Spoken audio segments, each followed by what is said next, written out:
नमस्कार, DD news के इस विशेष बुलेटिन में आप सभी का स्वागत है। मैं हूं आपके साथ भावना नैयर और मेरे साथ है मेरी सहयोगी बीना सिंह, जो आप तक सांकेतिक भाषा में खबरें प्रस्तुत करेंगी। शुरुआत करते हैं सुबह की सुर्खियों के साथ। हरियाणा में जीत की शानदार हैट्रिक के बाद अब शपथ ग्रहण की तैयारी, दिल्ली में बैठकों का दौर।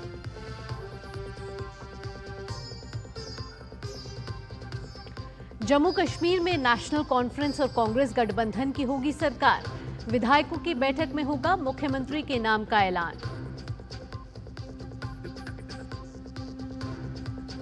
पीएम मोदी महाराष्ट्र को देंगे विकास की सौगात, 7,600 करोड़ रुपए की परियोजनाओं की रखेंगे आधारशिला।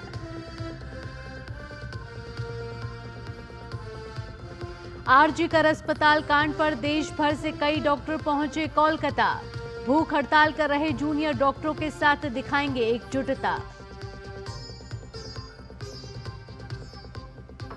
भारतीय रिजर्व बैंक की द्विमासिक मौद्रिक नीति समिति में हुए फैसलों की घोषणा आज, ब्याज दरों पर होगी नजर।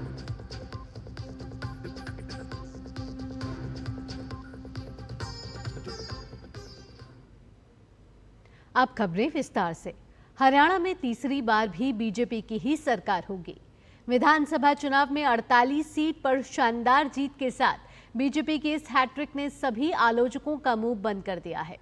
चुनाव से पहले ही ये घोषणा हो गई थी कि चुनाव मुख्यमंत्री नायब सिंह सैनी के नेतृत्व में लड़ा जाएगा, लिहाजा अगले मुख्यमंत्री भी सैनी ही होंगे। उससे पहले बीजेपी के विधायक दल की बैठक में उन्हें नेता चुना जाएगा। वैसे सरकार गठन को लेकर दिल्ली में कल शीर्ष नेताओं की हरियाणा के प्रभारी मंत्रियों और वरिष्ठ नेताओं के साथ कल एक बैठक हो चुकी है। सूत्रों के अनुसार नई सरकार का शपथ ग्रहण विजयदशमी यानी 12 अक्टूबर को हो सकता है। अब देखना होगा कि नई कैबिनेट कैसी होगी, कौन से नए चेहरे होंगे। कहा तो ये भी जा रहा है कि इस बार मंत्रिमंडल में नए चेहरे शामिल होंगे।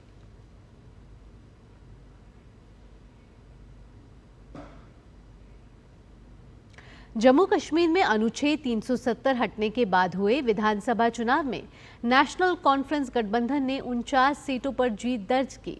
गठबंधन में शामिल नेशनल कॉन्फ्रेंस को सबसे ज्यादा 42, कांग्रेस को 6 और सीपीआईएम को 1 सीट मिली है। सरकार बनाने के लिए 46 सीटों की जरूरत है।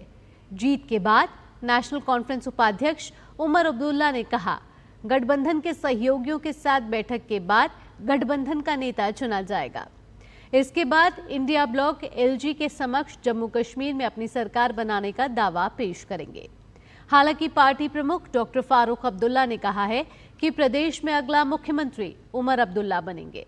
इस पर उमर ने कहा कि वह उन पर जताए गए विश्वास के लिए आभारी हैं, लेकिन यह एनसी के विधायक दल का निर्णय है और यह निर्णय सहयोगियों द्वारा मिलकर लिया जाना है।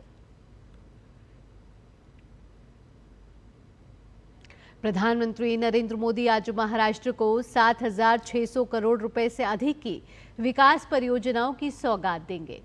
पीएम मोदी वीडियो कॉन्फ्रेंसिंग के जरिए कई विकास परियोजनाओं की आधारशिला रखेंगे, जिसमें नागपुर में डॉक्टर बाबा साहब अम्बेडकर अंतर्राष्ट्रीय हवाई अड्डे के उन्नयन की आधारशिला रखना शामिल है। इस पर 7,000 करोड़ रुपए की लागत लगेगी। इसके अलावा वे शिरडी हवाई अड्डे पर नए एकीकृत टर्मिनल भवन की आधारशिला रखेंगे, जिस पर 645 करोड़ रुपए से अधिक की लागत आएगी। इसके अलावा वे महाराष्ट्र के 10 सरकारी मेडिकल कॉलेजों के संचालन का शुभारंभ करेंगे।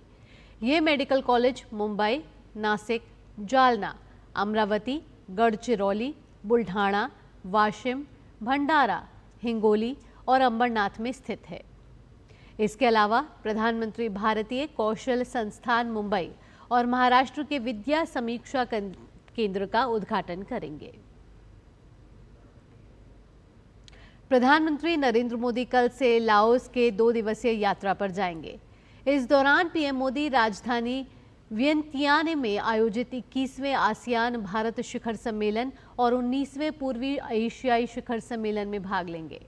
लाओस वर्तमान में आसियान की अध्यक्षता कर रहा है।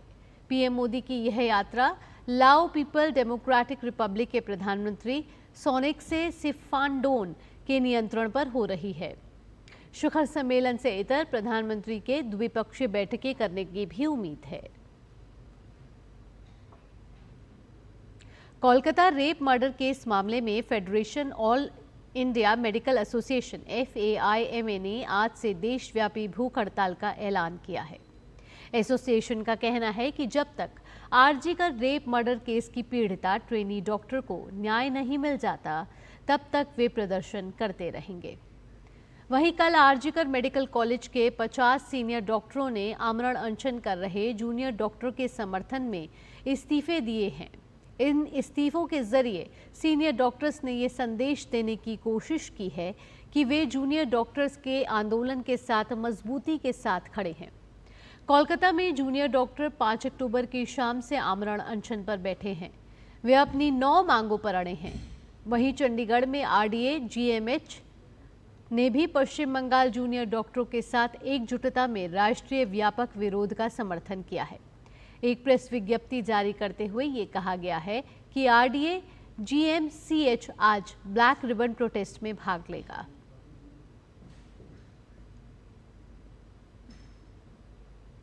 भारतीय रिजर्व बैंक यानी कि RBI आज अपनी द्विमासिक मौद्रिक नीति की घोषणा करेगा।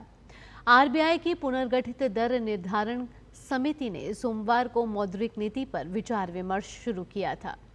रिजर्व बैंक के गवर्नर शक्तिकांत दास 3 दिन की बैठक के नतीजों की घोषणा करेंगे।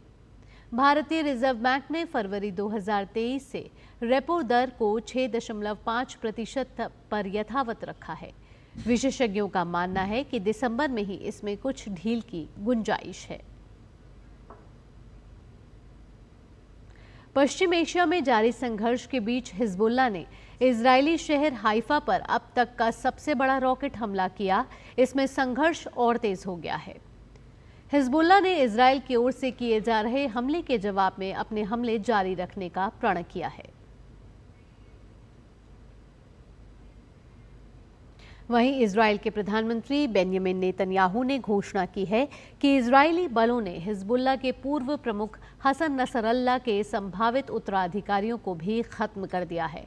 हालांकि उन्होंने उनकी पहचान का खुलासा नहीं किया। भारत और बांग्लादेश के बीच दूसरा T20 अंतर्राष्ट्रीय मैच आज नई दिल्ली में होगा। दिल्ली के अरुण जेटली अंतर्राष्ट्रीय स्टेडियम में ये मैच आज शाम 7 बजे शुरू होगा। भारत जहां मैच को जीतकर 2-0 की अजय बढ़त बनाना चाहेगा, वहीं बांग्लादेश मैच को जीतकर सीरीज में बने रहने की कोशिश करेगा। 3 मैचों की सीरीज में भारत 1-0 से आगे है। रविवार को ग्वालियर में खेले गए पहले मैच में भारत ने बांग्लादेश पर 7 विकेट से शानदार जीत दर्ज की थी। महिला T20 वर्ल्ड कप का 12वां मैच आज भारत और श्रीलंका के बीच होगा। ये मैच भारतीय समय अनुसार शाम 7:30 बजे से शुरू होगा। भारत एक तरफ अंक तालिका में अपनी स्थिति को बेहतर करने और साथ ही एशिया कप की हार का बदला लेने के इरादे से उतरेगा, तो वहीं श्रीलंका इस विश्व कप में अपनी पहली जीत हासिल करने के इरादे से उतरेगा। ग्रुप स्टेज में भारत के 2 मैच बचे हैं। ऐसे में भारत को सेमीफाइनल के लिए क्वालिफाई करने की अपनी संभावनाओं को मजबूत करने के लिए दोनों मैच जीतने होंगे।